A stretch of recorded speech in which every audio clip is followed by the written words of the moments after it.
Hello friends, welcome to A1IS. My name is Pranav Singh and today we'll start our ongoing current affairs series. जो आज हम topic पढ़ेंगे वो है India West Asia relations. आपने देखा होगा एक साल में बहुत सारे डेवलपमेंट हुए एंड द रिसेंट डेवलपमेंट्स हमें पढ़ना है एज ए करंट अफेयर्स। तो वेस्ट एशिया में जो पॉलिटिकल इंस्टेबिलिटी है, इसराइल हमास कॉन्फ्लिक्ट है, ईरान को लेकर बहुत सारे कॉन्फ्लिक्ट हुए हैं, चाइना का presence, this all are the important. तो वेस्ट एशिया, मैंने आपको पिछले टॉपिक्स में भी डिस्कशन में भी कहा था कि वेस्ट एशिया बहुत इंपॉर्टेंट सेक्शन है हमारे अपकमिंग एग्जाम के लिए, और एक इंडो पैसिफिक। तो वेस्ट एशिया आज हम समझेंगे कि कैसे हमारे लिए क्या इंपॉर्टेंट फॉरेन पॉलिसीज है, how India want peace in the West Asia, India का डिप्लोमेसी क्या है, India how manage the foreign relation regarding West Asia. तो ये सारा आज हमें समझना है, क्योंकि again west asia is one of the important topic for bpsc 17 means. So when we talk about west asia, the important चीज कि हमने जो पढ़ा था एक्सटेंडेड नेबरहुड के बारे में पढ़ा था। West Asia comes under the extended neighborhood, and due to the geographical location west asia is always critical part और important part in the geopolitics. तो क्यों इतना इंपॉर्टेंट हो जाता? क्योंकि वेस्ट एशिया को माना जाता है this is the land bridge with for the three continents. जब हम थ्री कंटिनेंट्स की बात करते हैं तो West Asia act as land bridge, Asia के लिए, दूसरा यूरोप के लिए, and third is the Africa के लिए। For that reason it always act as a centre in the geopolitics. West Asia as known as the back door of the Europe, और we can से one of the important gateway to the central Asia. तो भारत के लिए भी बड़ा important है कि gateway to central Asia as well as one of the back door of Europe. तो जियोपॉलिटिक्स में West Asia play critical role. Oil और नेचुरल गैस का रिजर्व तो है, बहुत और भी इंपॉर्टेंट फैक्टर है जिसके लिए West Asia always take important part in the geopolitics. When we show the map, जब हम मैप देखेंगे तब आपको और चीज समझ में आएगी कि why West Asia is very critical. तो मैंने आपको बोला एक इंपॉर्टेंट हो गया यूरोप को लेकर, अफ्रीका को लेकर एंड एशिया को लेकर, और इसका जो ज्योग्राफिकल लोकेशन है in the Indian Ocean region या रेड सी को आप ध्यान रखिएगा, 3 सी को ध्यान रखिएगा, तब भी ये बहुत इंपॉर्टेंट रोल प्ले करती है। Red Sea, Mediterranean Sea and the Arabian Sea. तो एक साथ 3 सी हुआ और 3 कंटिनेंट हुआ। इन तीनों चीज पे बहुत इंपॉर्टेंट रोल है वेस्ट एशिया का। तो ज्योग्राफिकल लोकेशन बहुत इंपॉर्टेंट हो जाता है टू अंडरस्टैंड द जियोपॉलिटिक्स। कहीं पे जियोपॉलिटिक्स समझने के लिए हमें पहले ज्योग्राफिकल लोकेशन समझ में आएगा, तब समझ में आएगा कि इसका इंपॉर्टेंस क्यों है और ये जियोपॉलिटिक्स में इतना इंपॉर्टेंट रोल प्ले क्यों करता है। तो this 3 seas are very important: Mediterranean, Red Sea and Arabian Sea. When we talk about the continent, Asia, Africa and Europe. Now, when we talk about India-West Asia relation, India-West Asia relations, we are using the term West Asia, not Middle East. क्योंकि when India got independent हमने अपने हिसाब से geographical location decide किया, अपने हिसाब से foreign policy decide किया।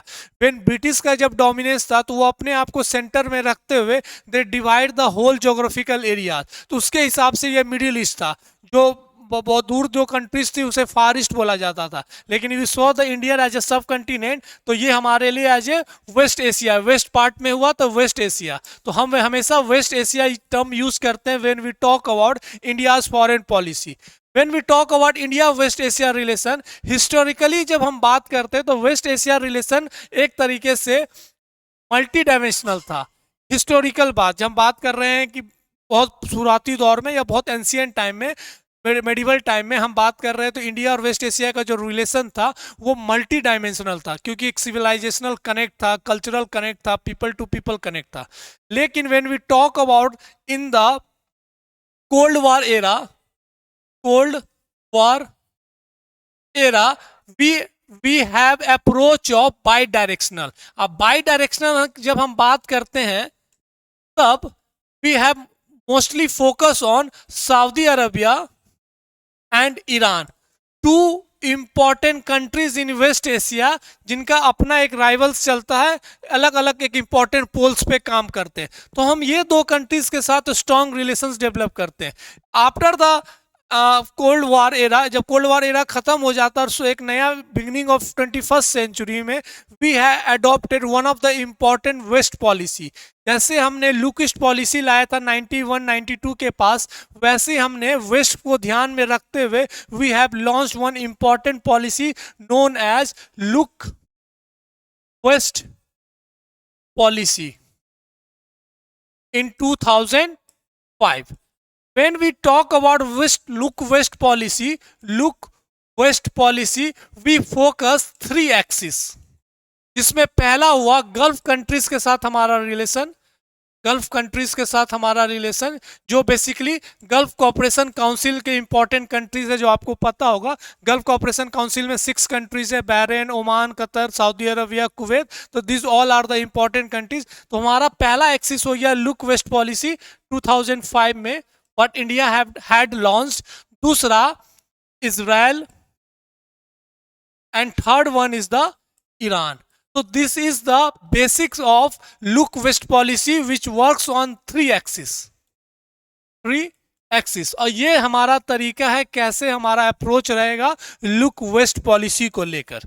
Again when we saw the map तो और चीजें समझ में आएगी। When we talk about Look waste policy तो हमारे लिए जो सबसे इंपॉर्टेंट चीज रहेगा द 3 एक्सिस। 3 एक्सिस में ये जो सऊदी अरबिया जो है, ये Saudi Arabia, UAE, Qatar, Kuwait, Oman, this all are the GCC countries, Gulf Cooperation Council. When we talk about the second axis, this is the second axis and the third axis the Israel. तो this is one of the important when we talk about the look waste policy which had launched in 2005। तो it is very important, you have to understand the 3 axis. अब उसके साथ हमारा कैसा क्या approach रहेगा। When we talk about sub significance, हमारे लिए वेस्ट एशिया क्यों इंपॉर्टेंट है। तो when we talk about the significance of West Asia for India, कुछ इंपॉर्टेंट पॉइंट्स है यू हैव टू अंडरस्टैंड।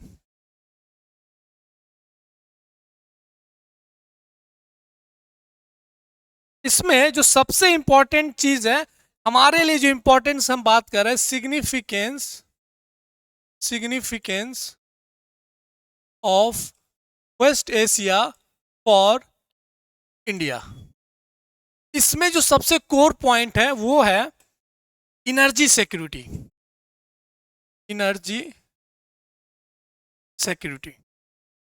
क्यों एनर्जी सिक्योरिटी की बात है, इसलिए मैक्सिमम 70% ऑफ इंडियाज एनर्जी, जिसमें हम ऑयल, नेचुरल गैस की हम बात करते हैं, we import from the West Asian countries.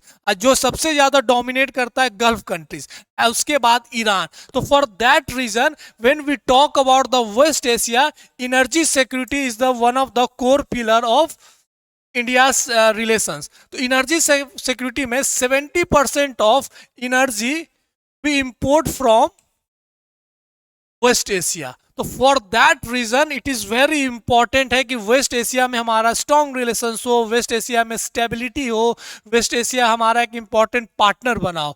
For the ये सब फैक्टर्स है जो हमें बताता है कि हमारे लिए वेस्ट एशिया क्यों इंपॉर्टेंट। दूसरा, हम जब बात करते हैं हमारी diaspora is also one of the important factor. Around 8 to 9 million peoples living in West Asia, मतलब मानकर चलिए 1 करोड़ लोग वेस्ट एशिया में रहते हैं जो इंडियंस हैं। For that reason it is very important. और ये जो सब कंट्रीज है, Saudi Arabia, Kuwait, Oman, UAE, यहाँ पे बहुत ज्यादा लोग रहते हैं। एंड आफ्टर इससे हमें जो फायदा होता है, जो 55% ऑफ जो रेमिटेंसेस है we got from West Asia. आप समझ सकते हैं कि what are the importance of Indian diaspora. आपको पता है जब भी आप इंडियन प्राइम मिनिस्टर को देखते होंगे वेस्ट एशिया विजिट करते हुए, तो वो वहाँ के डायस्पोरा से मिलते हैं, जो उनके सबसे बड़ा दिक्कत रहता है उसको रिजॉल्व करते हैं। तो वहाँ पे एक इम्पॉर्टेंट यूएई जब गए थे तो वहाँ पे एक मंदिर खुला, वहाँ पे आहलान मोदी का एक करके इम्पॉर्टेंट डिस्कशन और एक इम्पॉर्टेंट एक तरीके से मीटिंग्स हुआ था। तो this all are the important, क्योंकि लगभग 1 करोड़ लोग वहां पे रहते हैं, इंडियंस रहते हैं, और वहां से हमें जितना पैसा आता, रेमिटेंसेस आता, वो टोटल का 55%। For that reason it is very important. Third, counter balance, counter balance to China. हमने पढ़ा है कि चाइना का धीरे धीरे प्रेजेंस पूरे वेस्ट एशिया में पड़ गया। Iran is one of the important partner of China after signing 25 years of strategic agreement. 25 years of strategic agreement, Iran और चाइना का 25 साल का स्ट्रेटेजिक एग्रीमेंट साइन हुआ।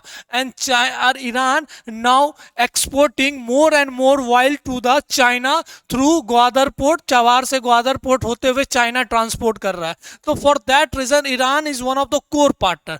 दूसरा, सऊदी अरबिया और ईरान के बीच में एक तरीके से मीडिएटर का रोल प्ले किया है, and they want to resolve disputes between Saudi Arabia and Iran. यहाँ पे जो डिस्प्यूट्स है बेसिकली जो सिया सुन्नी कॉन्फ्लिक्ट ज्यादा इनके बेसिस में रहता है, और भी बहुत कोर इश्यूज है। तो चाइना का धीरे धीरे प्रेजेंस बढ़ना, बहुत सारे इंफ्रास्ट्रक्चर प्रोजेक्ट साइन करना, ईरान का ब्रिक्स में जाना, ईरान का एससीओ में आना, सऊदी अरबिया का ब्रिक्स में आना, this all are the important factor कि China having play critical role in West Asia. तो फॉर दैट रीजन ये हमारे लिए भी बहुत इंपॉर्टेंट है कि वेस्ट एशिया में चाइना का प्रेजेंस बढ़ते जा रहा है, हमें उसे काउंटर करना है। India initiated so many projects, so many bilateral agreement between India and West Asia. तो ये सब इंपॉर्टेंट फैक्टर है जो आपको पता होना चाहिए कि क्या क्या चीज है जो चाइना, चाइना के लेकर हमेशा एक फ्रेज यूज किया जाता है, dragon in the sand dunes. ये फ्रेज हमेशा याद रखिएगा when we talk about China presence in West Asia. Dragon China को कहा जाता इन द सैंड ड्यून्स। तो this all are the important point when we talk the significance of West Asia. Then we move to the important security. We know that one of the important point as a security, ये area पूरा Indian Ocean reason में dominate करते हैं। And one of the important point, अगर Oman में एक important port है, port of डुकम, उसको इंडिया ने एक इंपॉर्टेंट की तरह स्ट्रेटेजिक पोर्ट लिया हुआ है। तो फॉर इंडियन मेरीटाइम सिक्योरिटी की बात हो या सिक्योरिटी की बात हो, for that reason it is very important we have make a strong relation with West Asia. जैसे बेसिकली रेडिकलिज्म को लेकर हो, इस्लामिक फंडामेंटलिज्म को लेकर हो, ये सब बहुत कोर इश्यूज है जो एक तरीके से इंडिया के सिक्योरिटी को चैलेंज किया जाता है। And India initiate so many important strategic areas जहां पे हम इस सिक्योरिटी को डील करने के लिए इंपॉर्टेंट पोर्ट्स लिए हैं, जिसमें ओमान का port of Duqm, port of Duqm. तो this all are the important areas you have to understand.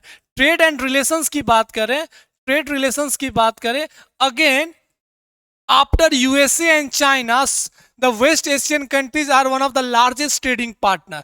जैसे अगर हम थर्ड फोर्थ की बात करें तो Saudi Arabia and UAE are one of the largest trading partner, and around 160 billion US dollar हमारा एक ट्रेड वॉल्यूम है। तो ये हमारा जो इकोनॉमिक बूस्ट करने के लिए, इकोनॉमिक 5 ट्रिलियन इकोनॉमिक बनने के लिए और 50 ट्रिलियन इकोनॉमिक इन 2047 जब हम विकसित भारत की बात करते हैं, भारत फर्स्ट की बात करते हैं, we have strong in relation with West Asia, और जहां ट्रेड रिलेशंस बहुत इंपॉर्टेंट रोल प्ले करता है। तो this all are the important point when we talk about the West Asia. And last important point, connectivity.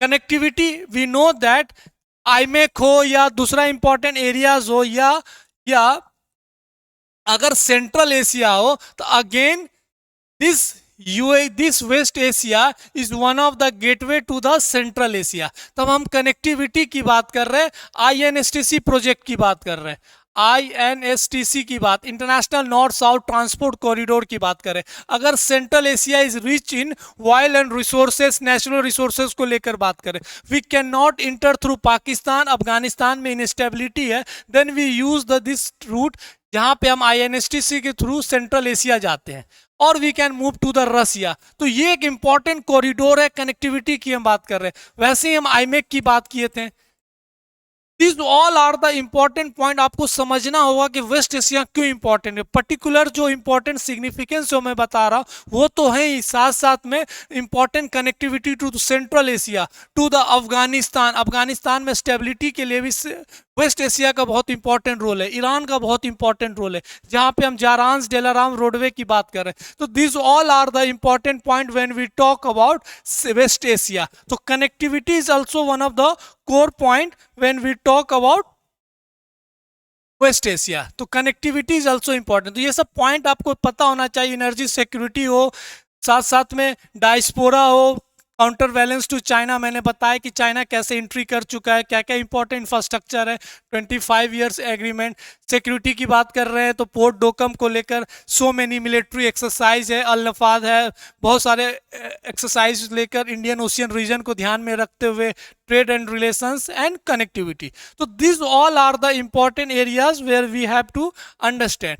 Now the next point is why peace in West Asia is important for India. So this is another important thing where we have to understand. हम peace चाहते हैं क्योंकि हमने शुरुआत में ही बोला there have so many factors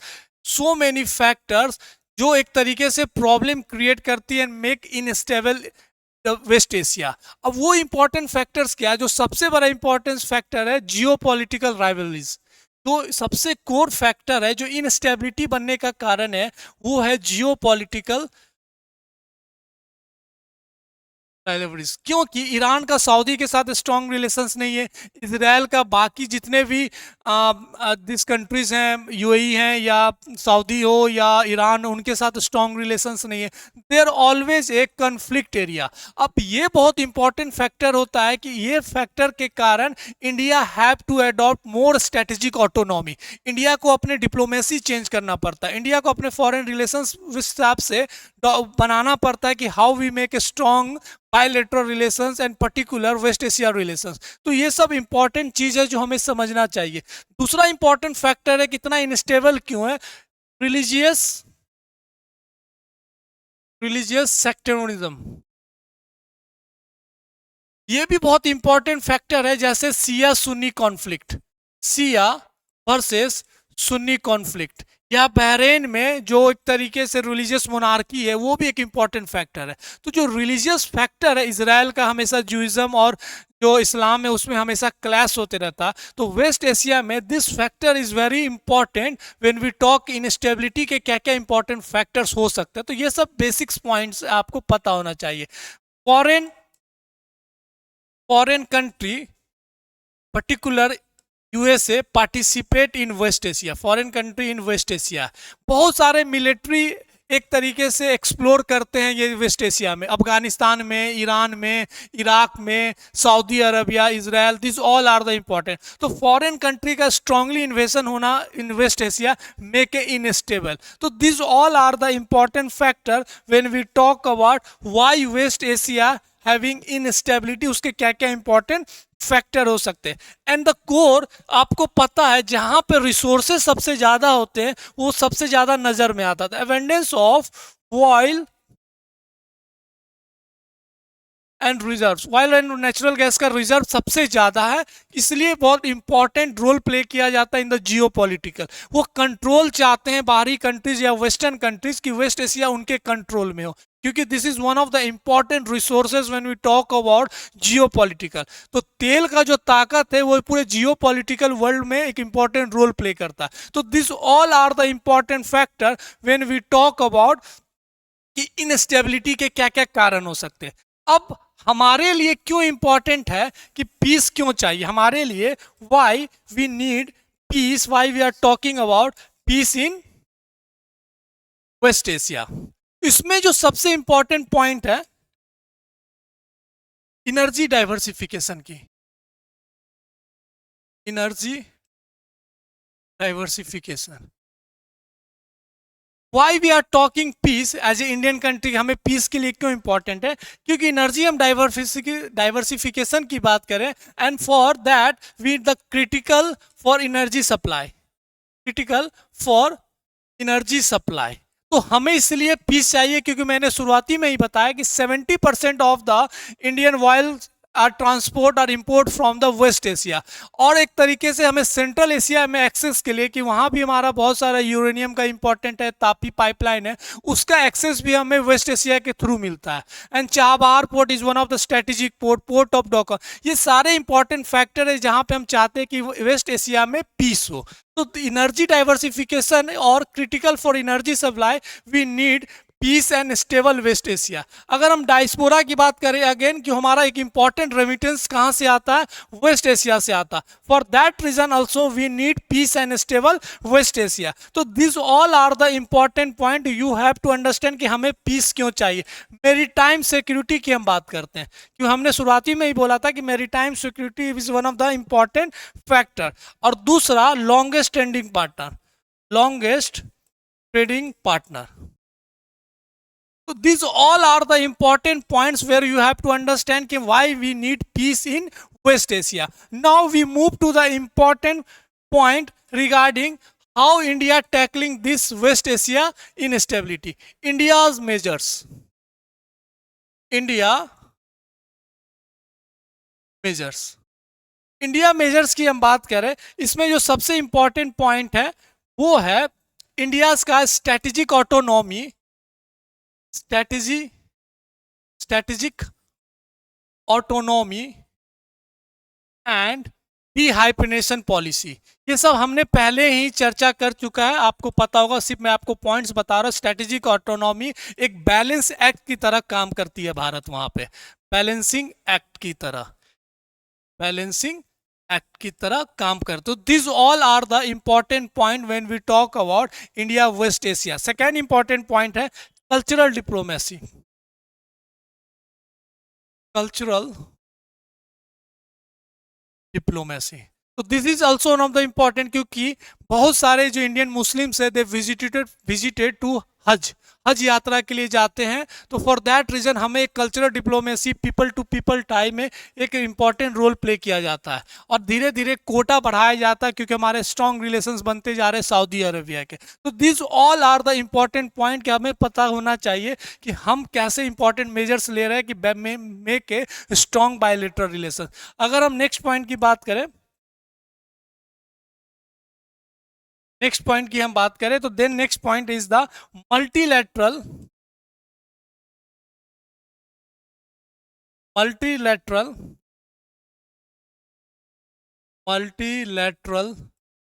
corporation और डिप्लोमेटिक एंगेजमेंट।